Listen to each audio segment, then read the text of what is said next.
Lockcroft se trouvait au bout de 2 miles de route détrempée, durant la dernière semaine d'octobre de l'an 1817. Le transporteur déposa sa caisse au portail du pavillon et refusa d'aller plus loin. L'allée était détrempée, sa jument était vieille.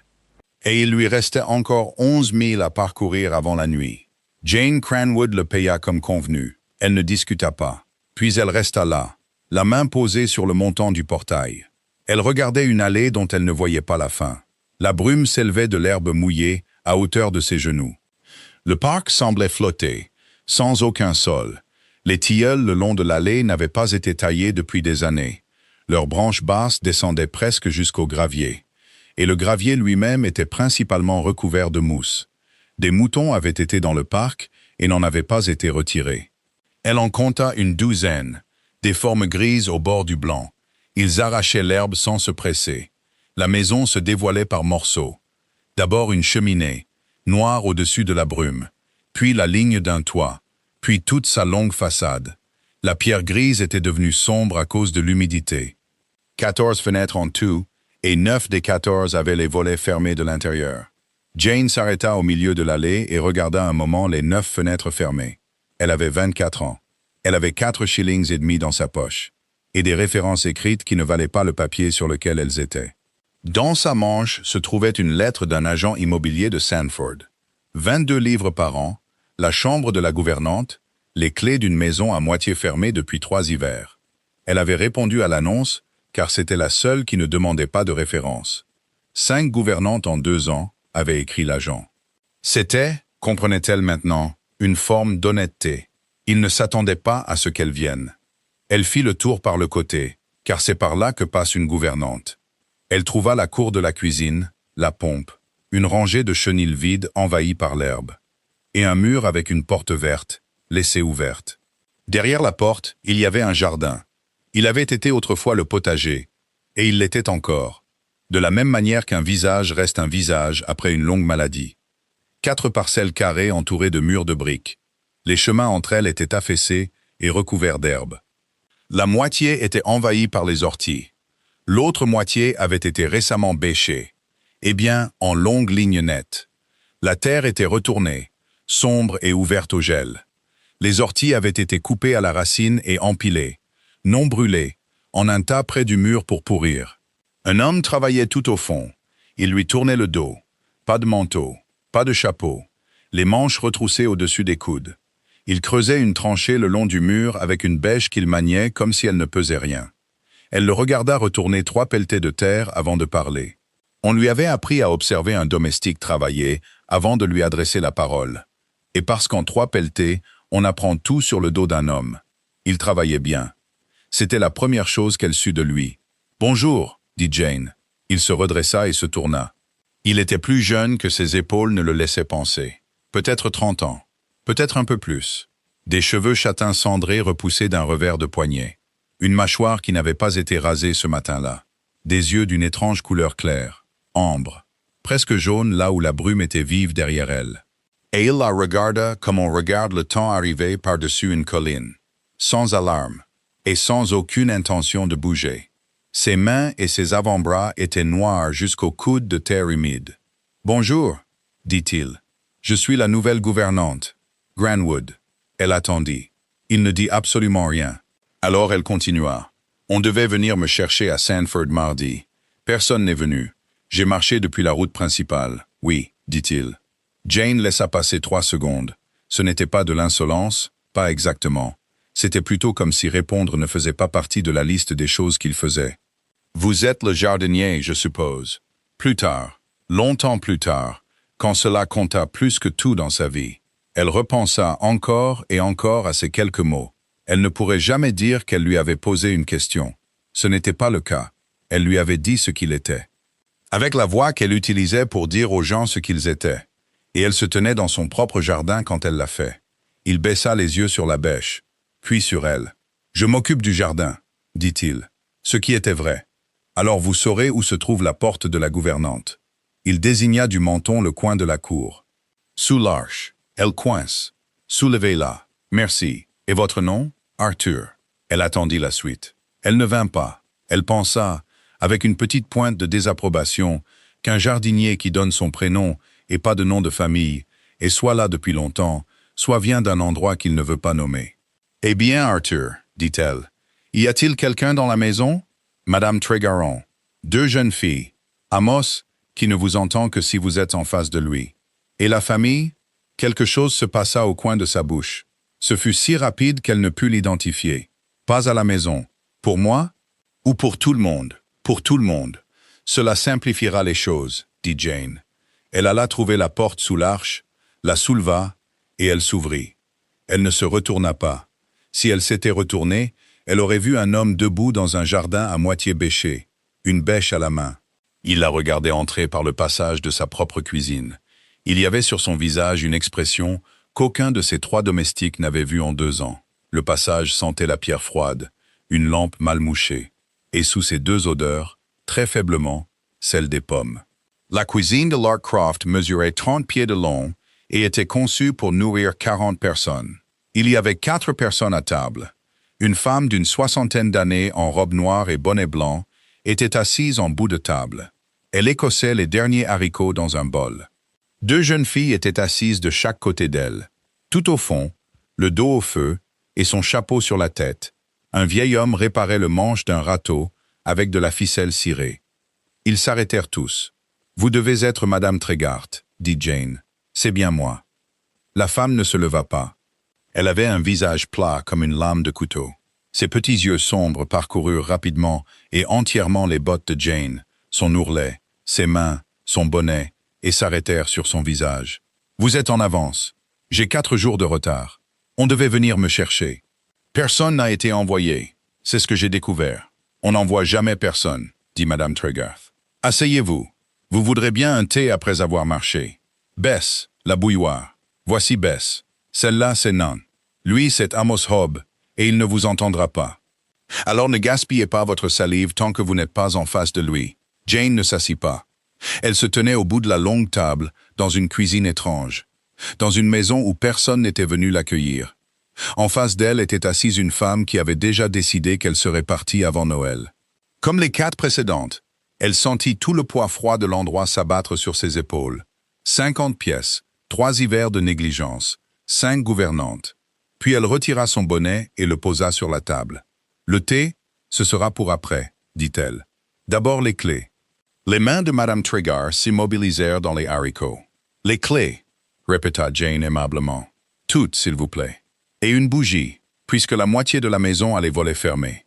J'aimerais voir ce que j'ai accepté avant qu'il ne fasse nuit. Et il fait nuit à 5 heures. » Alors la cuisinière s'essuya les mains sur son tablier. Elle alla au vaisselier et décrocha d'un clou derrière la porte un trousseau de clés si lourd qu'elle le porta à 2 mains. « Certaines n'ouvrent plus rien, dit-elle. Des serrures ont été changées. Alors nous allons découvrir lesquelles, dit Jane. Elles traversèrent la maison, une bougie chacune. C'était la dernière semaine d'octobre, et le soleil n'entrait pas du tout dans les pièces du nord. Larkcroft n'était pas un grand château. C'était une belle demeure, ce qui est différent. 9 chambres à l'étage, une longue galerie, un salon, une bibliothèque. Une salle à manger pouvant accueillir 24 personnes, un salon d'est avec une fenêtre en saillie. Derrière tout cela se trouvait la partie de service, grise et fonctionnelle. Laiterie, office, brasserie, buanderie, garde-manger. Et la salle des domestiques, avec un râtelier pour 16 paires de bottes. 6 paires de bottes, 4 personnes. Les housses en toile de Hollande avaient été bien mises il y a 3 ans par quelqu'un qui savait s'y prendre. Elles n'avaient pas été soulevées depuis. En dessous, les meubles étaient en bon état. C'était la première surprise. La seconde fut l'humidité. Elle était entrée par le côté nord, où une gouttière avait cédé. Elle avait coulé le long du mur du petit salon, en une longue tache sombre, en forme de pays sur une carte. Elle avait abîmé 2 pieds d'un papier peint posé au siècle dernier, irremplaçable. Jane se tint devant, sa bougie levée, et ne dit rien pendant un moment. « C'est arrivé au printemps d'il y a 2 ans, » dit Madame Tregarth derrière elle. « Et qui a été prévenu? »« L'agent, Monsieur Quilliam. Il l'a noté dans son livre. Il note tout dans son livre. Et la gouttière? La gouttière est sur le toit, Madame Cranwood. » Jane se retourna. « Mademoiselle Cranwood, je ne suis pas mariée. Mademoiselle Cranwood, alors. » Le visage de la vieille femme céda très légèrement, comme une porte quand le loquet est levé. mais pas encore tiré. La gouttière est sur le toit. Et il n'y a personne dans cette maison pour monter sur un toit. Et il n'y en a plus eu depuis la mort de Reuben. Qui était Reuben? L'ancien jardinier. Jane le nota ce soir-là à la fin du petit carnet qu'elle tenait pour ce genre de choses. Gouttière, côté nord, au-dessus de la fenêtre du salon, cédé au printemps 1816. Et en dessous, Reuben, jardinier, décédé. Puis, parce qu'elle était fatiguée et que la journée avait été longue et étrange, elle écrivit une troisième ligne. Elle la regarda un moment avant de fermer le carnet. Arthur, jardinier, bêche bien, répond en 4 mots. Sa propre chambre se trouvait près du passage de l'office, et elle était mieux que ce à quoi elle s'attendait. Un lit, une armoire, une table, une fenêtre avec un large rebord donnant sur la cour de la cuisine et la porte verte dans le mur. Un feu était préparé dans l'âtre. Quelqu'un l'avait préparé ce matin-là, avant son arrivée, et l'avait fait correctement, avec les bûchettes croisées et non entassées. Elle s'assit sur le bord du lit, les mains sur les genoux.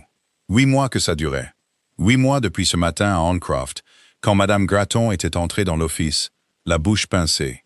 Une broche en grenat avait disparu de la chambre bleue. La jeune fille, Polly, était sur ce palier. Et Jane, en tant que gouvernante, pourrait bien sûr le confirmer. Et Jane avait dit « Je peux dire qui était sur le palier, madame.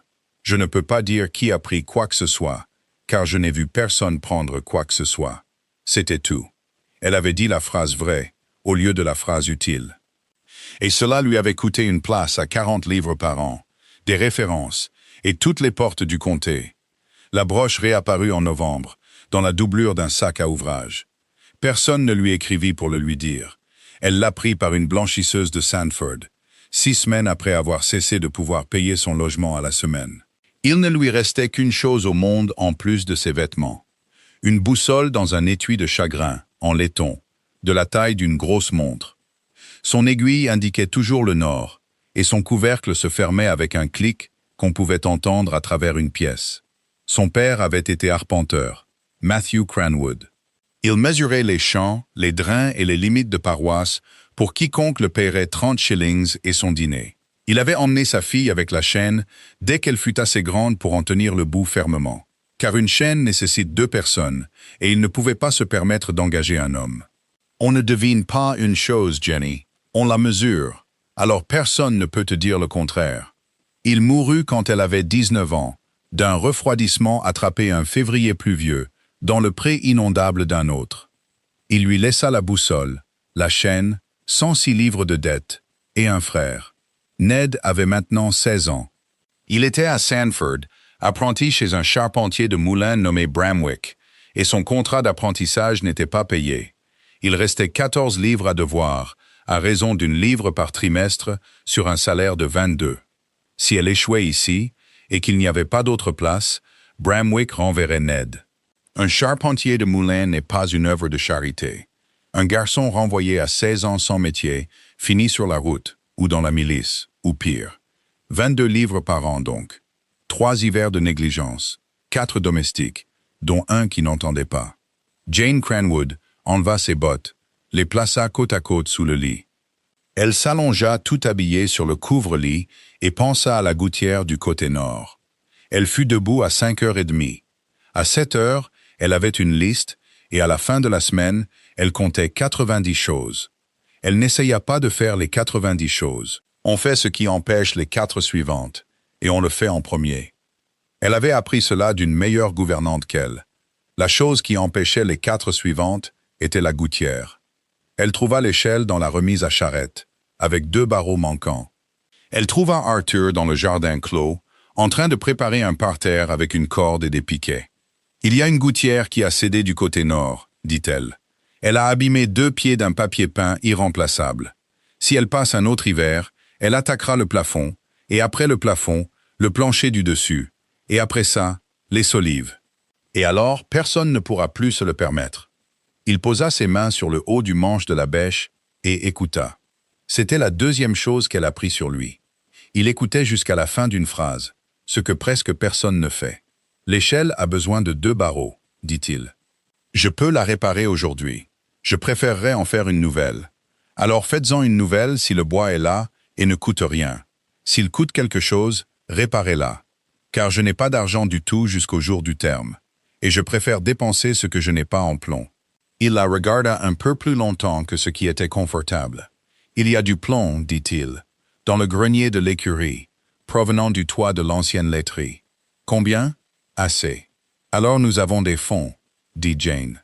Il fabriqua l'échelle en 1 jour et demi, et elle était meilleure que celle qui avait cédé. Quand il la transporta devant la façade nord, elle sortit pour tenir le pied, car il n'y avait personne d'autre et le sol était meuble.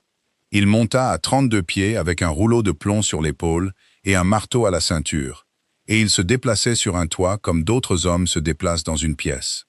Jane se tenait en bas, les 2 mains sur l'échelle, la tête renversée. Elle pensa, « S'il tombe, il n'y a pas de médecin plus près que Sandford, pas de cheval à l'écurie, et Amos ne peut pas entendre. » Il ne tomba pas. Il redescendit après 1 heure et demie, les jointures en sang à cause du vieux fer. Il lui donna le morceau de plomb défectueux, fendu le long d'un pli comme une page arrachée d'un livre. « Mal posé, dit-il, il y a 50 ans. Ce n'est pas votre faute. Je suis consciente que ce n'est pas ma faute. C'est mon affaire, ce qui est différent. C'est à ce moment-là qu'elle vit ses mains correctement pour la première fois. C'étaient des mains de travailleur, calleuses sur la paume et à la base des doigts. Les ongles étaient coupés courts et noirs sur les bords, mais il y avait un cal sur le majeur de sa main droite, sur le côté. Le genre de cal que l'on a avec une plume et non une bêche. La cicatrice sur le dos de la main gauche était ancienne et nette. Le genre de cicatrice que fait un chirurgien. Pas une haie. Sa chemise était grossière et très lavée. Mais le lin à son col n'était pas grossier du tout. Il était très fin, et il l'était depuis longtemps. Des vêtements d'occasion, pensa-t-elle. Les domestiques en reçoivent. C'est tout ce que c'est. Elle le pensa, le mit de côté, et cela resta tranquillement dans un coin de son esprit pendant 4 mois. Comme un caillou dans une chaussure qu'on a décidé de ne pas enlever. L'incendie se déclara le 9 décembre, un peu après 2 heures du matin, par un fort vent du sud-ouest. Jane se réveilla car elle entendait le vent, et autre chose sous le vent. Un grondement sourd et constant, comme une bouilloire très lointaine. La lumière sur son plafond était orange et mouvante. Sa fenêtre donnait sur la cour de la cuisine. Elle fut hors du lit et dans sa robe de chambre en 20 secondes. Elle ne cria pas. Ce n'est pas une vertu, mais une habitude, et cela vient du fait d'être, pendant des années, la personne vers qui les autres courent. La vieille cheminée de l'office montait à l'intérieur de l'épaisseur du mur. Elle partageait un conduit avec celui de la cuisine. La suie n'y avait pas été ramonée depuis 3 ans. Et le vent s'était engouffré sous le mitron et l'avait embrasé. Une flamme de 3 pieds sortait du haut du conduit et partait sur le côté. Et les étincelles s'envolaient avec le vent, droit sur le toit de la brasserie, qui était en chaume. Arthur était déjà dans la cour avec une lanterne et sans manteau. Il retirait les sacs de la réserve de pommes de terre et les jetait dans l'abreuvoir. Il leva les yeux quand elle sortit. « Bess et Nan, dit-il, des seaux à la pompe. Pas le puits, la pompe. Trégart à la cuisine et sortez le feu de cette cheminée. Tout, dans la cour. Amos ne se réveille pas. Je vais réveiller Amos, dit Jane, le chaume de la brasserie. Je sais. Elle réveilla Amos en le secouant. Elle mit les filles à la pompe. Elle sortit elle-même le feu de la cuisine, pelleté par pelleté, sur le gravier humide, pendant que Madame Trégart arrosait l'âtre avec l'eau de la lessive. Et les étincelles descendaient le long de la fenêtre en un flot, comme quelque chose qu'on verse. Et quand elle sortit dans la cour, les bras chargés de sacs mouillés, Arthur était sur le toit de la brasserie. Il était sur le faîte, à 40 pieds de hauteur, avec le vent qui le poussait. Et le ciel derrière lui avait la couleur d'une forge. Il posait les sacs mouillés le long du côté, au vent du chaume, là où tombaient les étincelles. Il les aplatissait avec ses mains. L'échelle, dit Jane à personne. Elle y monta elle-même, 6 barreaux, avec un paquet de sacs trempés contre sa poitrine, tenu d'un bras. Elle le hissa jusqu'à ce qu'il puisse se pencher et le prendre. Puis elle redescendit et chargea à nouveau ses bras. 11 fois. Chaque fois, le vent contournait le coin de la cour et tirait sur sa robe. Chaque fois, elle montait quand même. À un moment donné, il lui cria quelque chose qu'elle n'entendit pas. À un autre moment, elle comprit qu'il avait cessé de lui crier de descendre. Cela prit 2 heures. Le conduit s'éteignit à 4 heures. de mauvaise grâce, avec une odeur de forgeron. Le chaume ne prit pas feu, car il était trempé sur 3 pouces de profondeur, et les sacs mouillés étaient disposés tout le long de la pente au vent. Le vent tourna à l'ouest à 3h30, ce qui fut une chance. Et Jane avait appris très jeune à remercier la chance et à ne pas compter sur elle. À 5h30, ils étaient tous dans la cuisine, noirs jusqu'aux poignets. Ils buvaient de la petite bière froide dans ce qui leur tombait sous la main, tous les 6. Amos Hobb était sorti en chemise et avait actionné la pompe pendant 2 heures sans entendre un seul mot de ce qu'on lui disait. Bess pleura un peu. N'en rit de rien du tout, 2 fois, puis s'arrêta. Dehors, le vent tomba complètement. La première lueur grise apparut derrière le conduit, et la maison se tenait là où elle était depuis 200 ans, avec une cheminée en moins bon état et son chaume intact. Nous allons faire une très courte pause. Si vous ne voulez pas manquer les nouvelles histoires, veuillez vous abonner à la chaîne. Et pendant que nous nous reposons ici un moment, il y a quelque chose que nous voulions vous dire. Depuis des années, vous nous demandez une histoire plus longue. Alors nous en avons écrit une. 3 romans complets. Une famille, 26 ans, une promesse. La trilogie de la promesse du duc, par Gary Pemberton. Et comme beaucoup d'entre vous écoutent au lieu de lire, les livres audio complets sont inclus. Plus de 24 heures avec cette même voix que vous écoutez en ce moment. Vous pouvez l'obtenir en exclusivité sur le site Timeless Love Books. Vous trouverez également le lien en haut de la description et dans le commentaire épinglé. Maintenant, réinstallez-vous confortablement. Notre histoire nous attend. Madame Trégard emmena les filles se coucher à 6 heures, et Amos sortit pour regarder à nouveau le conduit. La cuisine se retrouva avec 2 personnes et pas de feu dans l'âtre, ce qui est étrange dans une cuisine. Arthur était assis au bout de la table, les mains tournées paume vers le haut sur ses genoux. Jane sortit la boîte de l'étagère avec le pot de graisse d'oie et la charpie. Elle prit sa main droite et la tourna vers la lampe, et il la laissa faire. La paume était brûlée sur le talon et les coussinets de 3 doigts. Là où il avait éteint les étincelles dans le chaume humide, pas profondément, mais assez gravement. Elle nettoya d'abord à l'eau froide, car c'est ce que son père lui avait appris, et personne d'autre ne le faisait. Puis elle pensa, et banda la plaie. Elle fit de même avec la gauche. Il la regarda faire sans se retirer et sans émettre un son. « Vous n'auriez pas dû monter à l'échelle, dit-il enfin. Vous n'auriez pas dû monter sur le toit. C'est mon toit. » Les mains de Jane s'arrêtèrent peut-être une demi-seconde sur le bandage. Puis elles continuèrent, finirent le nœud et rentrèrent le bout. Elle y repensa de très nombreuses fois par la suite. Elle l'avait entendu. Elle l'avait entendu comme on entend une horloge sonner dans une autre pièce pendant qu'on parle. On connaît le nombre. On pourrait répéter le nombre, mais on n'y prête pas attention. Parce qu'il est 6 heures du matin. Parce que vos bras sont endoloris et vos yeux pleins de suie. Parce que l'homme en face de vous a abîmé ses 2 mains pour garder un toit au-dessus de votre tête. Et les hommes disent « mon toit, ma haie, ma terre, mes chevaux », en parlant de choses sur lesquelles ils ont travaillé et qu'ils ne possèdent pas. Tous les jardiniers qu'elle avait connus disaient « mon jardin, c'est le toit du duc, dit-elle. Vous l'entretenez. Ce n'est pas la même chose. » Il la regarda un moment. « Non, dit-il, ce n'est pas le cas. » Il ne put pas bêcher pendant 15 jours. C'était un inconvénient pour lui et un avantage pour elle. Car un homme qui ne peut pas utiliser ses mains peut toujours traverser 50 pièces et dire lesquelles ont un défaut qui coûtera de l'argent. Il les connaissait toutes. C'était la 3e chose. Il savait que la cheminée de la chambre bleue fumait quand le vent venait du nord. Et que sous les planches du salon d'est, une solive avait été entaillée trop profondément pour un tuyau. Il savait lequel des 2 escaliers était censé être le principal.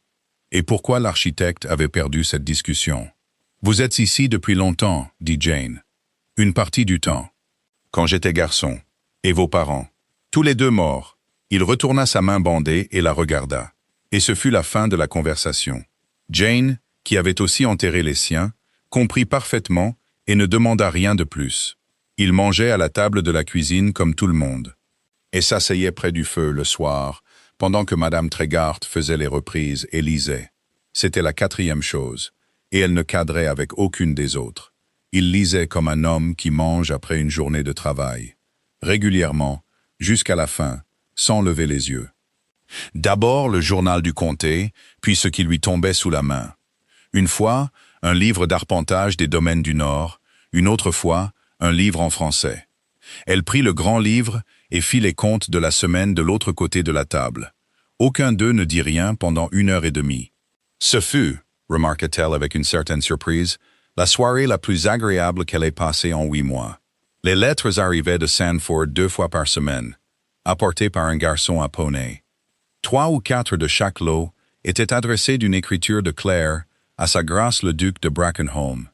Elles étaient réexpédiées d'une maison dans le Nord, dont Jane ne savait pas prononcer le nom.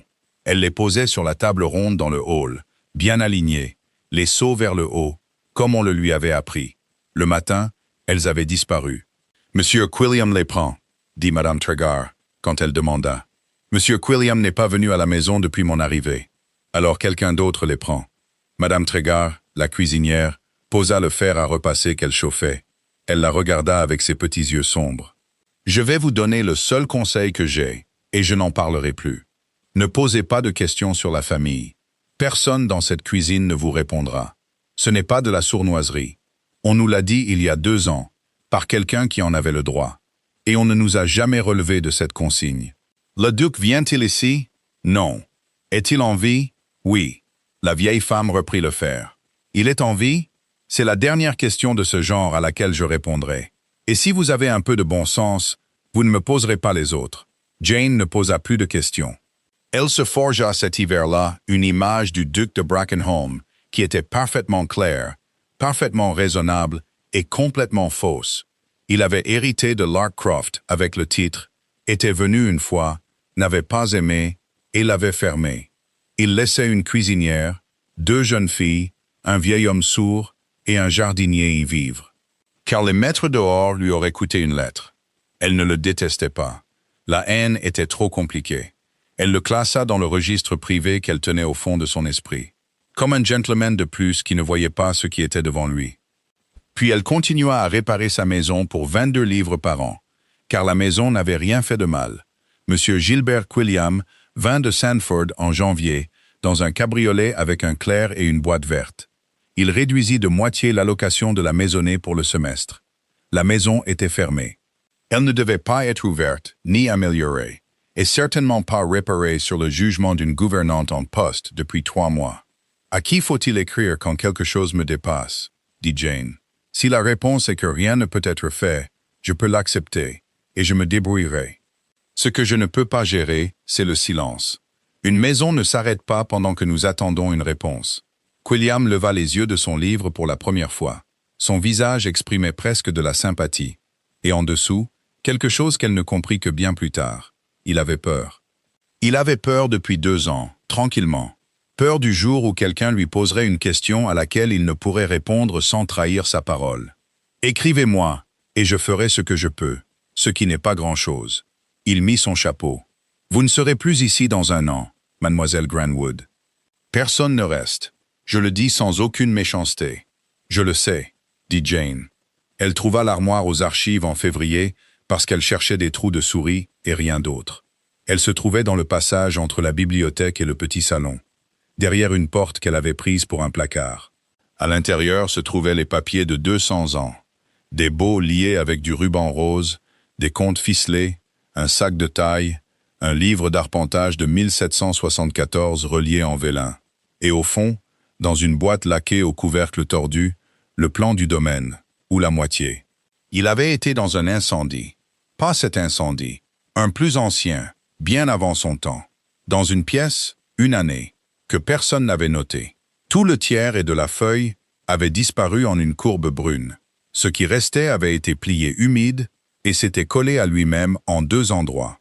Quand Jane l'ouvrit sur la table de la bibliothèque avec le plus grand soin possible, un morceau de la taille de sa main se détacha et resta sur le bois comme une feuille. Elle s'assit et le regarda jusqu'à ce que ses pieds s'engourdissent dans le froid. C'était magnifique. C'était la première chose. Et elle était la fille de son père et ne pouvait s'en empêcher. Dessinée en 1774 à l'encre couleur de thé. Les plantations ombrées à la main, chaque champ nommé et numéroté. La deuxième chose était que le tiers manquant contenait tout le terrain à l'est de la maison. Les quartiers de la cuisine, l'ancien jardin d'agrément, les 6 longues parcelles de jardin le long de la route de Wickstone, et le bord est des terres communales. La troisième chose était pire. Elle consulta le livre d'arpentage de 1774 au même numéro. Elle découvrit que les pages de ces parcelles avaient été découpées avec un couteau, pas déchirées. Coupées près de la reliure, proprement, par quelqu'un qui n'était pas pressé. « C'est un vieux travail », dit Madame Tregarthe quand elle l'apporta dans la cuisine. « Ça ne concerne plus personne maintenant. Ça me concerne. La moitié de cette propriété n'a aucun papier. La moitié de cette propriété n'a pas eu de papier depuis l'an 1 et l'herbe a poussé quand même. » Jane monta dans sa chambre et s'agenouilla. Elle souleva les papiers de fond de sa caisse, sortit l'étui de chagrin et l'ouvrit. Le laiton capta la lumière de la fenêtre. La boussole de son père. L'aiguille oscilla, se stabilisa et pointa vers le nord, au-dessus de la route de Wickstone. Exactement comme elle avait pointé vers le nord au-dessus de 400 paroisses de son vivant, sans jamais se tromper. En dessous, enveloppée dans un sac, se trouvait la chaîne. 66 pieds. 5 maillons noirs de vieille huile, avec les marques des dizaines usées et brillantes. On ne devine pas une chose, Jenny. On la mesure. Elle commença le lendemain matin, à 7 heures, par un gel, seule. Elle mesura 11 maillons de la première ligne avant de comprendre ce que son père lui avait toujours dit. Qu'une chaîne nécessite 2 personnes. Une personne seule avec une chaîne est une personne à genoux dans l'herbe mouillée, tenant une flèche d'une main, faisant un gâchis. Elle était encore à genoux dans l'herbe mouillée quand une ombre se projeta sur le sol à côté d'elle. « Prenez l'autre bout, » dit Jane sans lever les yeux, « et ne tirez pas. Tenez-le. Il y a une différence, et je le saurai. » Arthur prit l'autre bout. Ils mesurèrent pendant 6 semaines. Il le faisait le matin, toujours tôt, car elle avait une maison à gérer à partir de 9 heures. Le gel partit, revint et repartit. Ils mesurèrent les quartiers de la cuisine, les chemins creux, les murs.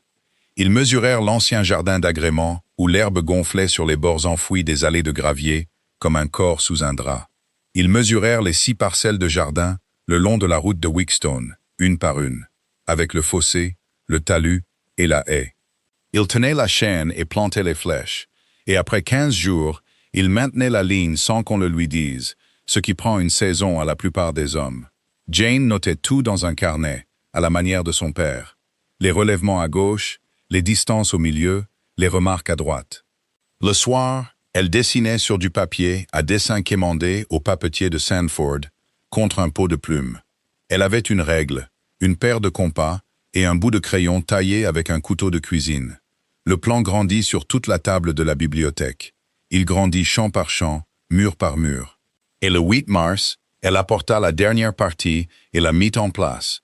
Et le tiers brûlé de 1774 était de nouveau entier, d'une autre main. « Voilà », dit-elle. Arthur se tenait de l'autre côté de la table et regardait le plan. Il ne dit rien pendant si longtemps qu'elle leva les yeux vers lui. Il ne regardait pas le dessin comme on regarde un dessin.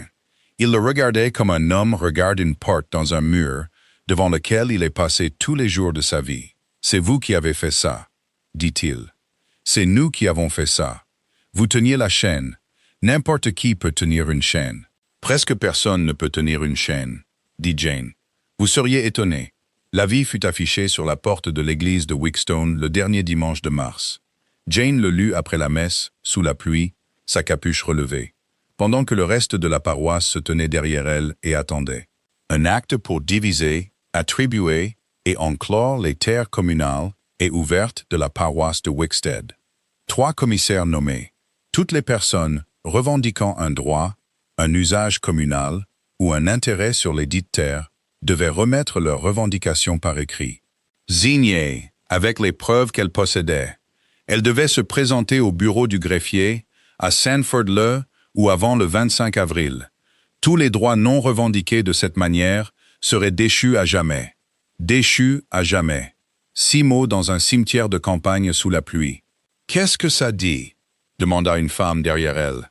Jane le lut à voix haute, puis elle le relut lentement pour ceux du fond. Elle resta sous ce porche pendant 40 minutes, répondant à ce qu'elle pouvait.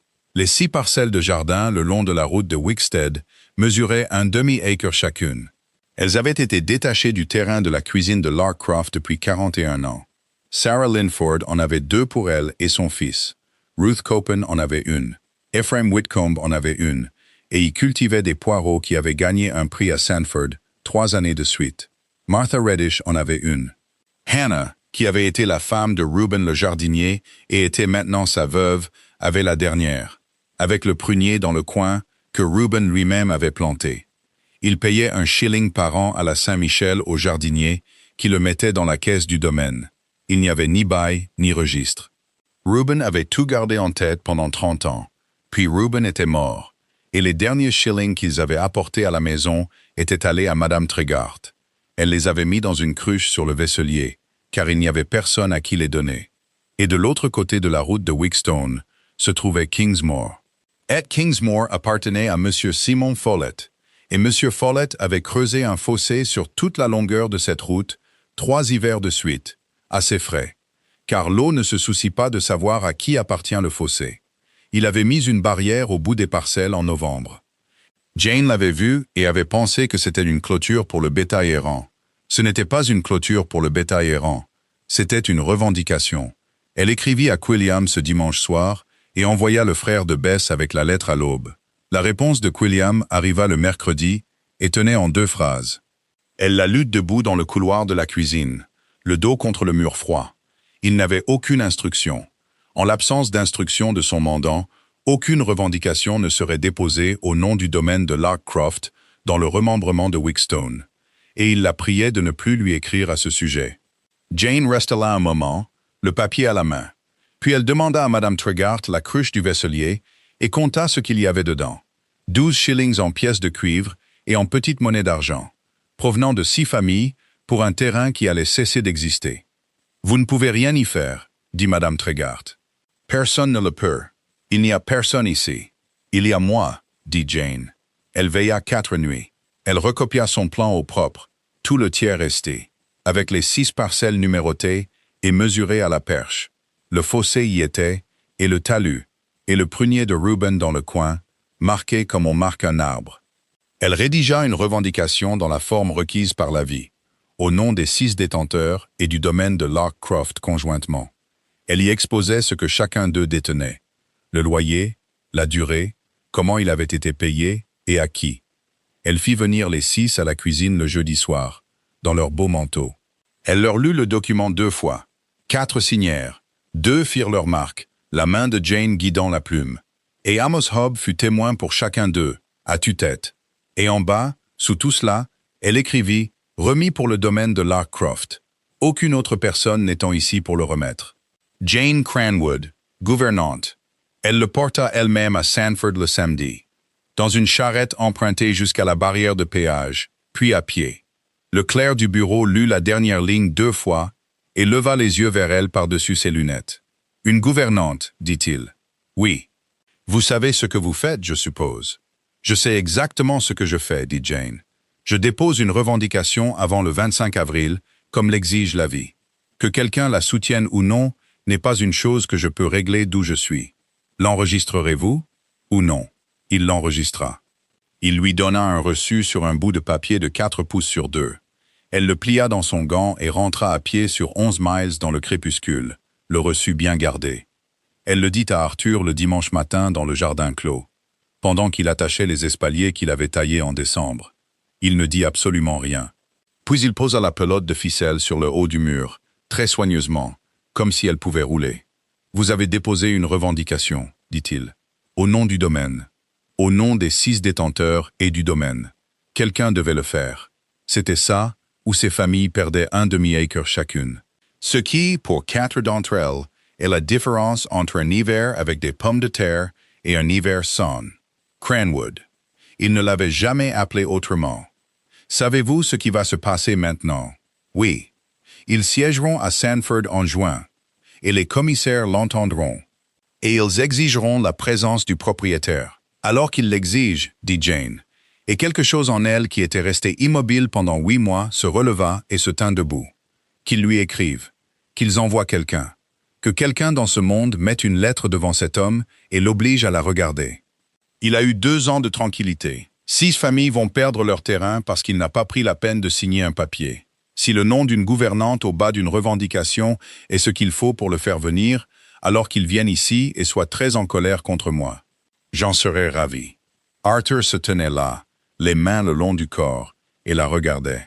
Et la lumière des briques mouillées éclairait son visage. Elle y pensa longtemps après.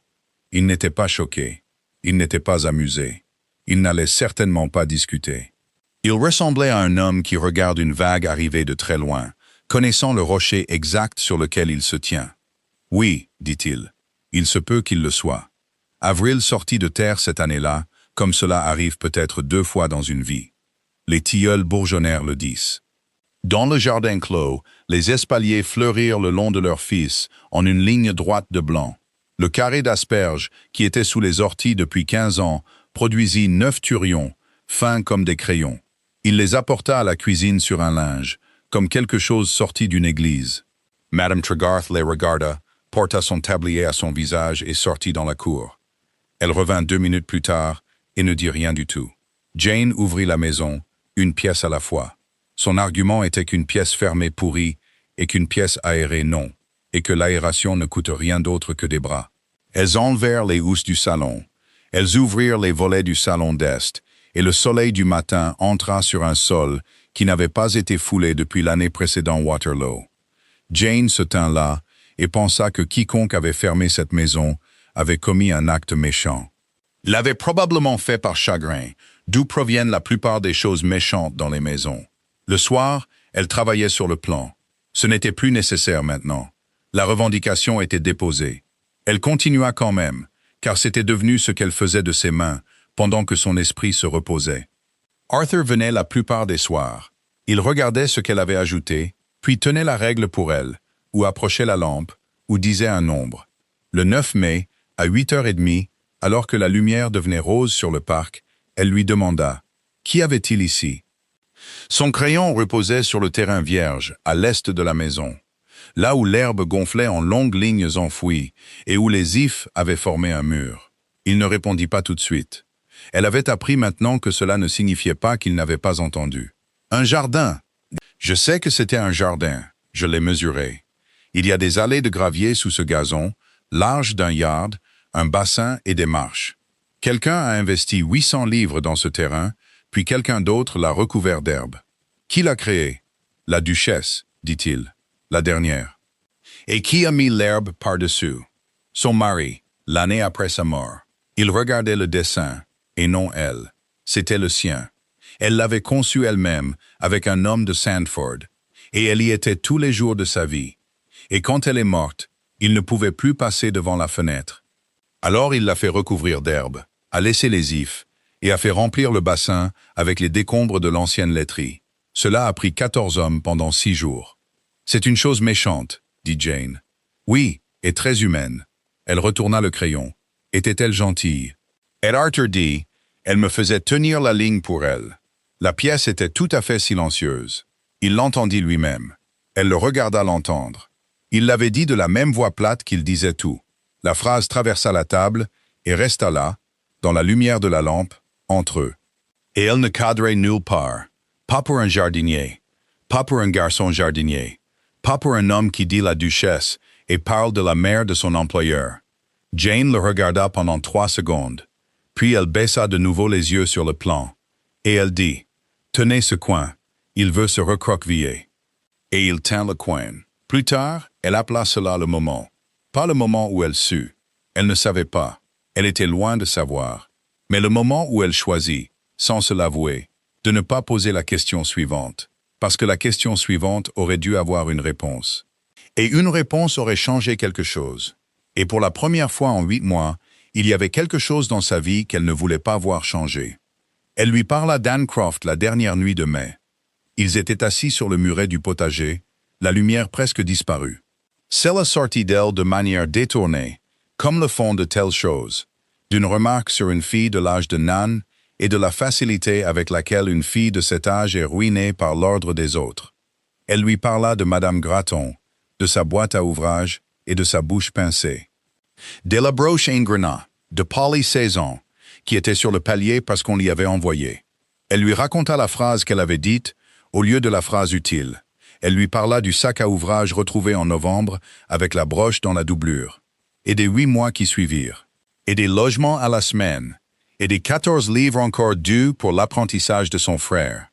Arthur écouta tout cela, les avant-bras sur les genoux. Quand elle eut fini, il resta silencieux un moment. Puis il dit, « Vous auriez pu dire la chose utile. »« Oui, pourquoi ne l'avez-vous pas fait ?»« Parce que Polly ne le pouvait pas, » dit Jane.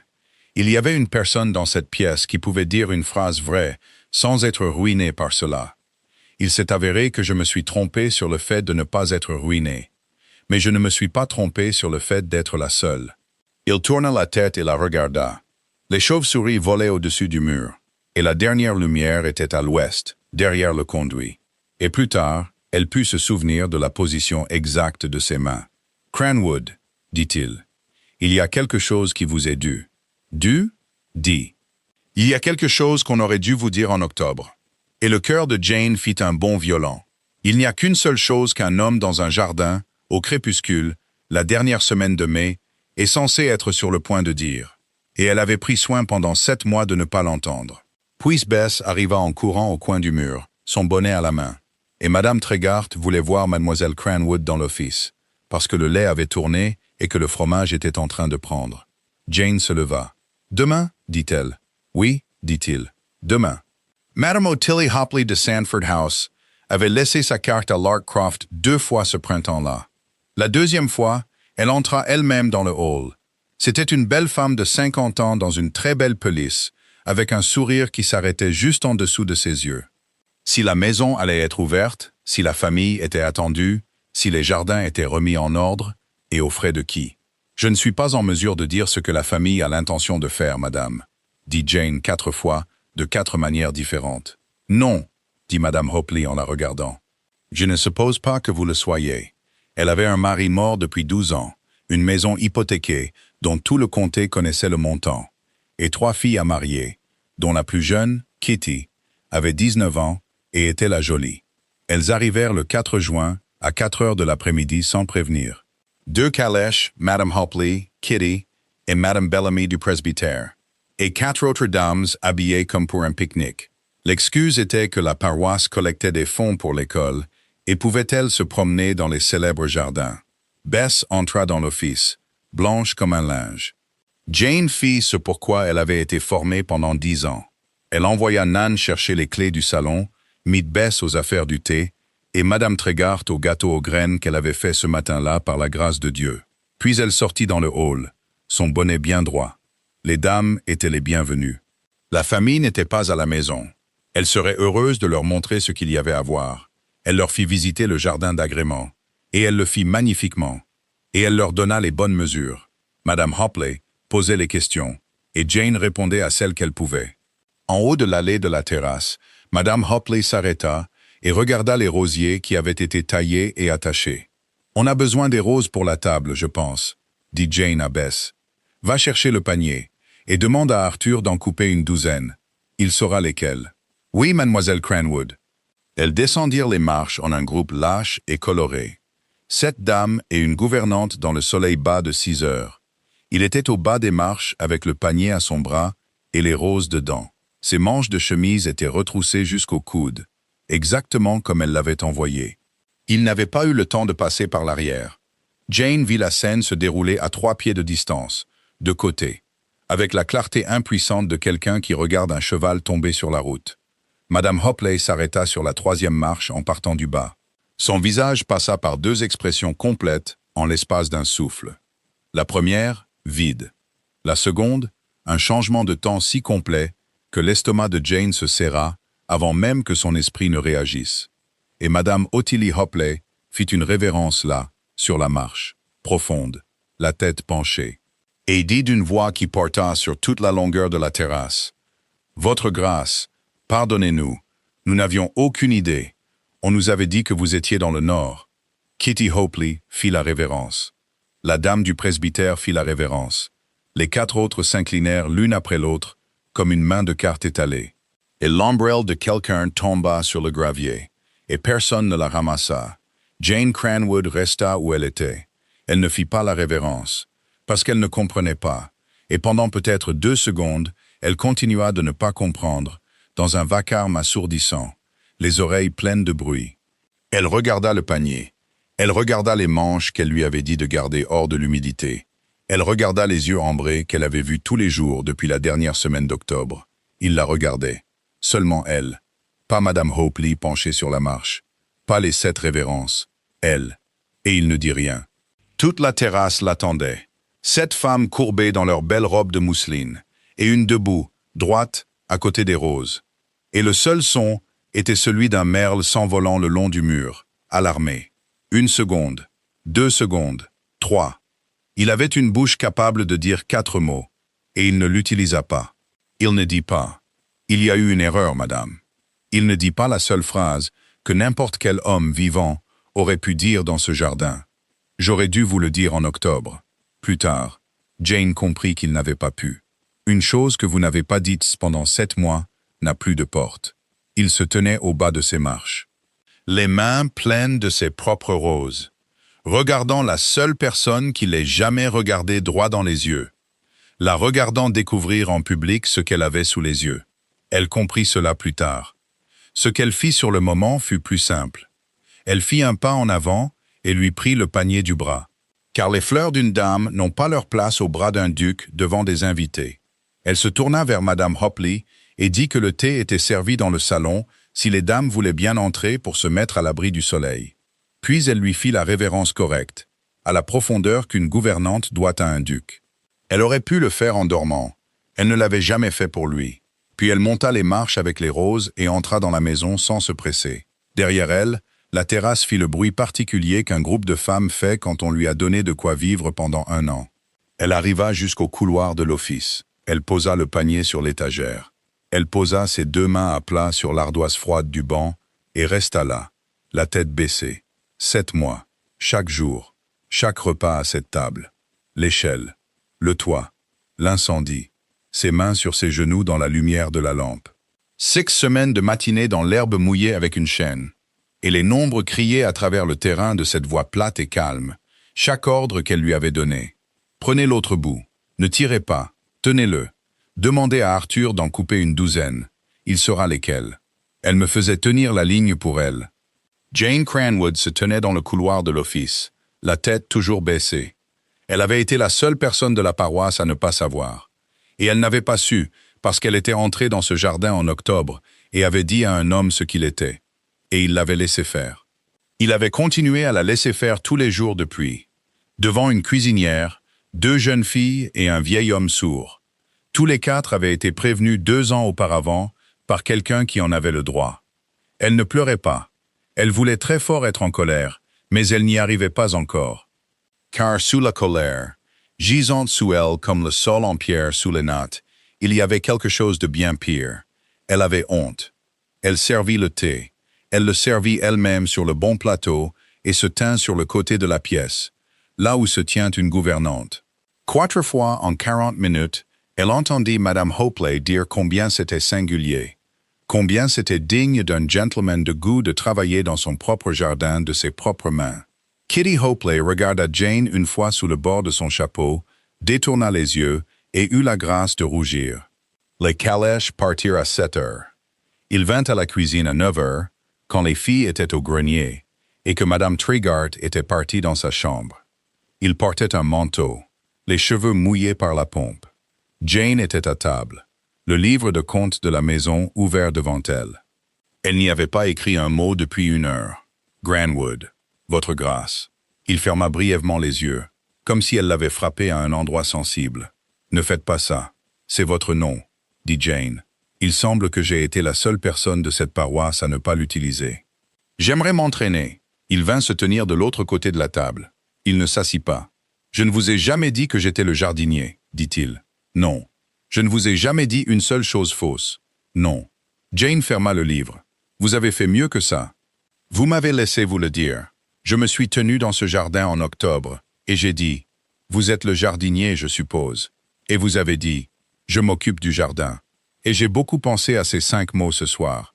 C'est une très belle œuvre. Vous ne m'avez pas menti une seule fois. Vous êtes simplement resté immobile et m'avez laissé tout construire moi-même, dans ma propre tête, pendant 7 mois. Chaque matin où vous êtes venu manger à cette table, vous aviez une autre chance de tout démolir. Chaque matin, vous ne l'avez pas fait. Il ne dit rien. Combien de chances diriez-vous que c'était? J'ai compté. 211 jours. Disons 2 fois par jour. Appelons ça 400. Oui, dit-il. Savez-vous ce que j'ai fait dans cette maison pendant 400 chances? Sa voix ne s'éleva pas. Elle devint plus basse, ce qui était pire. Et elle savait que c'était pire, et ne l'arrêta pas. Je vous ai donné des ordres devant Bess, qui a 17 ans, devant Nan, devant Madame Trégard, qui vous connaît depuis que vous êtes un garçon. Elle se tenait à ce vaisselier et me regardait vous envoyer sous la pluie pour vous occuper d'une gouttière. Je vous ai envoyé sur une échelle de 32 pieds avec un rouleau de plomb sur l'épaule. J'ai mis mes mains sur vos mains dans cette cuisine à 6 heures du matin et je les ai pansées. Je vous ai réprimandé pour être monté sur le toit. Vous avez dit « c'est mon toit » et je vous ai corrigé. Je vous ai corrigé, c'est vrai, et vous m'avez laissé faire. Oui. Pourquoi? Et Arthur, duc de Brackenholm, se tenait dans sa propre cuisine et lui donna 4 mots, ce qui était tout ce qu'il avait jamais eu. Parce que vous m'avez vu. J'ai vu un jardinier. Vous avez vu un homme qui bêchait. J'ai dit. Et vous êtes venu lui dire que son travail était bon. Puis vous lui avez dit ce qui n'allait pas avec une gouttière et avez demandé ce que cela coûterait. Personne ne m'a parlé comme ça depuis que j'ai 29 ans. Pas une seule personne. Pas l'agent. Pas les locataires, pas les amis de ma mère, pas la femme que mon père voulait que j'épouse, qui ne pouvait pas me parler 10 minutes d'affilée sans estimer le prix de la pièce où elle se trouvait. Ses mains étaient à plat sur le dossier de la chaise. Tout ce que l'on m'a dit depuis 3 ans a été dit au titre. Il regarde l'endroit où je me tiens. Il ne me regarde pas. Et en octobre, une femme est entrée dans ce jardin, sortie de la brume, m'a regardé droit dans les yeux et m'a donné un ordre. J'ai passé chaque jour depuis à l'empêcher de découvrir pourquoi elle le faisait. Vous auriez pu me le dire en octobre. Oui, en novembre, à Noël. Le 9 décembre à 6 heures du matin, avec vos mains sur mes genoux. Il baissa les yeux sur la table entre eux et ne répondit pas. La semaine dernière, sur ce mur, vous avez dit qu'il y avait quelque chose qui m'était dû. Sa tête s'inclina d'un demi-pouce. C'était tout. Dites-le maintenant alors, dit Jane. Dites la phrase. J'aimerais entendre comment elle sonne quand il n'est pas trop tard. Il retira ses mains du dossier de la chaise. Je suis le duc de Brackenholm, dit-il. Ceci est ma maison. C'est mon jardin. Vous avez entretenu mon linge, mes comptes et mon toit pendant 7 mois pour 22 livres par an et je vous ai laissé faire. J'ai laissé 7 femmes me faire la révérence devant vous sur mes propres marches et je n'ai pas dit un mot pour vous épargner. Il n'y a aucune version de cela qui ne soit pas méprisable. L'horloge de la cuisine continua de sonner. « Non, convint Jane. Il n'y en a pas. Que puis-je faire? Vous pouvez accepter ma démission, dit-elle. Je resterai jusqu'à samedi pour remettre les clés et les livres à la personne que vous nommerez. Je préférerais que ce ne soit pas Madame Trégard. Elle a 63 ans et ce n'est pas juste. Après samedi, je ne voudrais plus rien de vous. Je ne prendrai pas non plus de références de votre part. Des références d'un homme qui m'a laissé lui parler comme à un domestique pendant 7 mois, ce n'est pas quelque chose que je pourrais présenter à un autre employeur sans avoir envie de vomir. Son visage ne bougea pas. Quelque chose derrière bougea. Où irez-vous? Ça, dit Jane, ne vous regarde plus, votre grâce. Madame Tregarth descendit à 10h30 en robe de chambre. Elle posa 2 verres et le brandy gardé pour la maladie et la mort. Je le connais depuis qu'il a 6 ans, dit-elle. Lui et son frère. Son frère est sous le plancher de l'église de Weekstone depuis 4 ans, et sa mère l'année d'avant, et le vieux duc l'année d'après. Il est venu ici il y a 2 ans avec un sac, et sans domestique, et il est sorti dans ce jardin, et il n'est presque plus rentré depuis. Vous auriez dû me le dire le premier jour dans cette cuisine. Je sais ce que j'avais entre les mains, dit Madame Trégard. Je vais vous dire la vérité, parce que vous l'avez mérité. Et je suis trop vieille pour biaiser. Au début, je n'ai rien dit parce qu'on me l'avait demandé, et parce que je ne pensais pas que vous tiendriez un mois. Puis un mois a passé, et je n'ai rien dit parce que... Elle fit tourner le verre sur la table, parce qu'en 3 ans, je n'avais pas vu cet homme rire une seule fois. Et en février, je me suis tenu à cette fenêtre, et je l'ai vu rire de quelque chose que vous aviez dit à propos d'une chaîne dans un champ humide. Je suis une vieille femme, je voulais que ça continue, alors j'ai tenu ma langue pour lui. et je savais sur qui ça retomberait. Et ce n'était pas sur moi. Jane regarda le brandy qu'elle n'avait pas touché. « C'est honnête, dit-elle. Ce n'est pas beaucoup mieux pour autant. » Non, ce n'est pas le cas. Elle partit le samedi dans la charrette du transporteur, depuis le portail du pavillon où elle était arrivée. Les clés allèrent à Kian, qui vint le vendredi et les prit sans un mot, sans la regarder. Le livre de compte était à jour jusqu'au dernier sou et laissé bien droit sur la table. Nan lui donna un coussin à épingles mal fait avec un morceau de la doublure du rideau du salon, ce qui était passible de pendaison, et que Jane accepta. Madame Tregarth l'accompagna jusqu'au portail, et aucune d'elles ne dit quelque chose qui vaille la peine d'être écrit. Arthur n'était pas dans le jardin. Elle avait su qu'il n'y serait pas, mais avait regardé quand même 3 fois tout le long de l'allée entre les tilleuls, et s'était méprisée à chaque fois. Londres l'accueillit comme Londres accueille tout le monde, sans s'en apercevoir. La lettre de la cousine de Madame Tregarth lui obtint une place à Bedford Place comme sous-gouvernante à 18 livres par an. C'était une bonne maison, et tout y fonctionnait. 14 domestiques, une gouvernante nommée Madame Pine, qui n'était ni gentille ni cruelle, et un escalier de service, que Jane descendait à 5h30 chaque matin et remontait à 10h chaque soir. Personne ne lui demanda son nom après la première semaine. Elle était Cranwood, puis la sous-gouvernante, puis simplement la femme qui s'occupait du linge. Elle gardait 2 choses au fond de sa caisse. L'une était la boussole dans son étui de chagrin. L'autre était le reçu du greffier pour une revendication déposée à Sandford le 12 avril. Elle le sortait le dimanche, le regardait et le remettait à sa place. Il vint le 9 juillet à 7h du soir, sous la pluie. Dina, la soubrette de cuisine, vint la trouver avec des yeux ronds comme des assiettes. Il y avait un gentleman debout sur les marches de la cour anglaise. Il ne voulait pas entrer dans la cuisine. Il avait demandé Mademoiselle Cranwood par son nom. Il se tenait sur la 3e marche en partant du bas, sous les grilles. La pluie coulait du bord du chapeau qu'il avait retiré. Le duc de Brackenholm se tenait à une porte de service à Bedford Place, sous la pluie, chapeau à la main. Et la moitié de la rue pouvait le voir. « Vous allez entrer, » dit Jane, « avant que Madame Pine ne vous voie, car je ne peux pas me permettre une autre place. » Elle le conduisit dans le petit passage entre la cave à charbon et la cave à vin, où personne n'allait après 6 heures, et ferma la porte. Il y avait une seule bougie sur un support et 12 pieds de briques. Il avait l'air malade. C'est la première chose qu'elle vit, et elle aurait préféré ne pas le voir. « Je ne suis pas venu pour vous demander de me pardonner, » dit-il. « J'ai réfléchi pendant 5 semaines à ce que je dirais, et chaque version était une façon de vous faire sentir mieux, à propos de ce que j'ai fait. Ce qui n'est que moi, encore une fois, sous un autre manteau. Alors, pourquoi êtes-vous venu ? Parce que les commissaires siègent à Sandford le 18, dit-il, et je ne peux pas prouver votre terrain sans vous. » Jane resta très immobile. L'avocat de Follett est un homme nommé Trent. Il a répondu à votre revendication.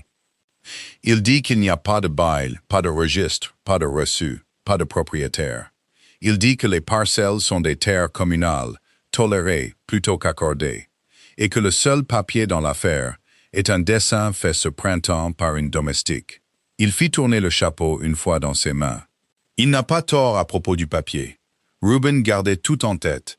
Il y a le plan. Le plan ne prouve rien à moins que la personne qui l'a fait se lève, dise comment il a été fait et le jure, et réponde à Trent. Et le propriétaire ?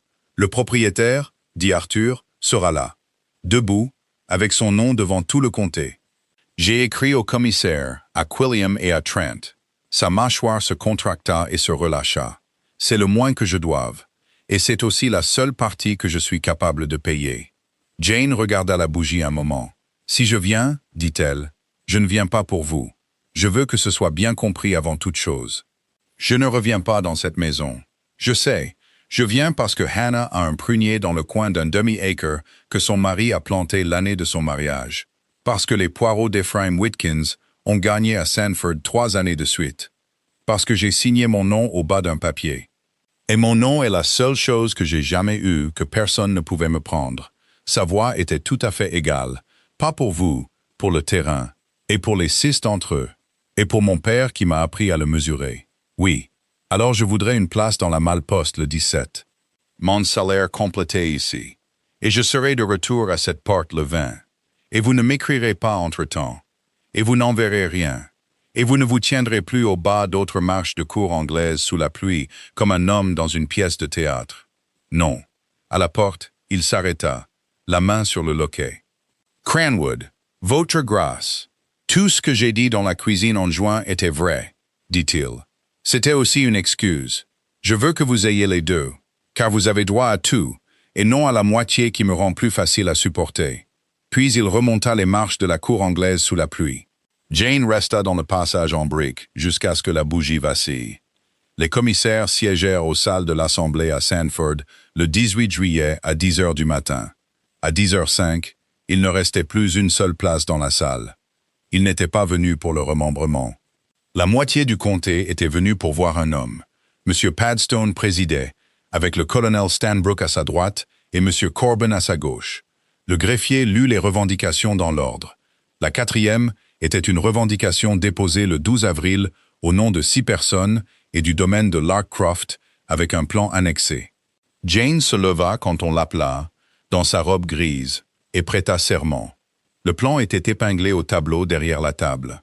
Il paraissait, dans cette pièce, très petit et très clair. M. Tron était un homme courtois, ce qui rendait les choses pires. Il lui demanda s'il y avait un bail. Il n'y en avait pas. S'il y avait un registre des loyers, un livre, un reçu, un mémorandum de quelque sorte, il n'y en avait pas. Si la seule preuve de ces 6 tenures au monde était un dessin fait il y a 4 mois par une femme payée par l'une des parties. Oui, dit Jane. Vous êtes gouvernante? Je l'étais. Où? Tron laissa passer un moment. Vous avez quitté le service de Larkcroft en juin. Et avant Larkcroft, vous avez quitté une place dans ce comté sans référence, suite à une affaire de broche manquante. Est-ce exact? Un petit bruit parcourut la salle. C'est exact, dit Jane. La broche a été retrouvée en novembre dans la doublure d'un sac à ouvrage. Elle n'avait jamais quitté la maison. On ne m'a pas demandé de revenir. Néanmoins, vous demandez à ces messieurs d'accepter une carte sur votre parole. Non, dit Jane. Je leur demande de ne pas le faire. M. Padstone leva les yeux. Une carte n'est pas une parole, monsieur. C'est un ensemble de mesures. Et les mesures peuvent être vérifiées. C'est toute leur utilité. Elle se tourna vers la table. Je n'ai pas dessiné ce que l'on m'a dit. J'ai mesuré ce qui était là avec une chaîne de 66 pieds et la boussole de mon père entre le 11 février et le 24 mars. Chaque relèvement et chaque distance sont notés dans un carnet de terrain qui est sur cette table. Les parcelles sont numérotées sur le plan à partir du nord. La quatrième mesure 32 perches sur 4, avec un prunier dans son coin sud-est, et l'arbre est sur le plan parce que l'arbre est sur le terrain. Elle joignit ses mains devant elle. « Messieurs, je suis la personne la moins crédible de cette pièce, et je le sais. Alors, ne me croyez pas. Voyez n'importe quel homme que vous voudrez sur cette route demain avec une chaîne, qu'il vérifie n'importe quelle ligne sur cette feuille. S'il la trouve fausse de plus d'un maillon, jetez le tout au feu, et ma revendication avec. Personne ne dit rien pendant un moment.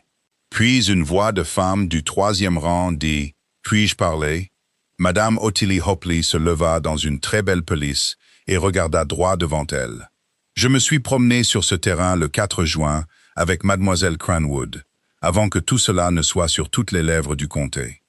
Elle m'a montré les 6 parcelles et m'a donné ces mêmes numéros de tête, comme une chose sans importance. » Son menton se releva. « J'ai 3 filles et une hypothèque, et je ne suis pas une femme charitable. Je le dis parce que c'est vrai, et parce que j'y étais. Mademoiselle Cranwood était une domestique dans cette maison, et j'ai été dans de nombreuses maisons, et je n'ai jamais de ma vie vu une domestique connaître le terrain sur lequel elle se tenait comme celle-là. » Elle s'assit et ne regarda personne. « Appelez le propriétaire, » dit M. Padstone. Il était assis au bout du 2e rang toute la matinée, dans un simple manteau sombre, son chapeau sur les genoux. Il s'avança, prêta serment, donna son nom au greffier, et le greffier l'écrivit. « Arthur, duc de Brackenholm. Votre grâce revendique pour le domaine de Larkcroft. Oui, et je concède les 6 tenures avant que vous n'entendiez un mot de plus. Ils en sont les détenteurs par possession de 41 ans pour un shilling par an payé à mon jardinier et non enregistré, ce qui est ma faute et celle de mon père. » Il regarda le plan sur le tableau. « Je devrais dire une chose de plus, car cela concerne la valeur de cette feuille. D'octobre dernier à juin, cette femme a tenu ma maison en croyant que j'étais mon propre jardinier. Elle ne me connaissait pas. Je l'ai laissée ne pas me connaître chaque jour pendant 7 mois, parce que je préférais qu'on me parle comme à un travailleur plutôt que comme à un duc, et parce que je n'avais pas le courage d'y renoncer. Sa voix ne changea pas du tout. Tout ce que ce domaine peut prouver sur ce terrain, il peut le prouver parce que mademoiselle Cranwood l'a mesuré. Je sais comment il a été mesuré dans les moindres détails, car je tenais l'autre bout de la chaîne, et elle m'a obligé à le tenir correctement. Monsieur Simon Follett de Kingsmore se leva au fond de la salle, son chapeau écrasé dans ses mains. Un homme de 60 ans au visage rouge.